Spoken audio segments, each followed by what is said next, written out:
છે કે તમે તમારા મુખ્યાલયનો વિકાસ કરો છો, ચૂંટણી પ્રચાર આટલા બધા કરો છો, તમારો પ્રચાર કરો, જરા આમાં શિક્ષકોનો તો પ્રચાર કરો.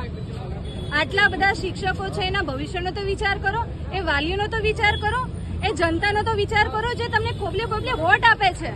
તમે તમારો જ વિચાર કરો, તમારો જ વિકાસ કરો, તમારા છોકરાનો વિકાસ કરો.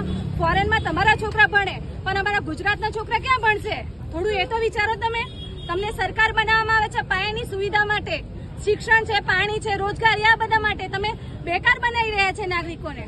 ભારતનું લોકતંત્રમાં વિપક્ષને તમે જે વિપક્ષ અમારો સાથ આપ્યો છે, આગામી સમયમાં એમને જ અમે સાથ આપશું. જો તમે સુધર્યા નહીં તો અમે તમને સુધારશું. એ યાદ રાખવું કે ગુજરાતની જનતા હવે નહીં ચૂકે. ગુજરાત જે ગાંડો થયો છે અને ગુજરાતની જનતા જે મરી ગઈ છે, હવે જાગવું જોઈએ. નહીં તો તમે હજુ પણ ટેક્સ પણ વધશે, બેરોજગારી પણ વધશે અને આ બધી સ્કૂલો છે ને એ પ્રાઇવેટીકરણ અને વેપારીકરણ તરફ જશે. જે સરકાર જે યોજનાઓ બનાવે છે એ બધી જ કેવી છે? પ્રાઇવેટીકરણને પ્રોત્સાહન આપનારી છે. જ્ઞાન સેતુ જેવી યોજના, આવી બધી યોજનાઓ બંધ કરો અને સરકારી શાળાઓને વધારો, ગ્રાન્ટેડ શાળા વધારો. ભવિષ્ય છે દેશનું. તમારા દેશનું તો વિચારો. તમે બીજા અંગ્રેજો બની રહ્યા છો. 150 વર્ષની હવે ગુલામી અમે નહીં સહન કરીશું. એકવાર અંગ્રેજો આવ્યા, હવે બીજી વાર અંગ્રેજો અમે નહીં સહન કરશું.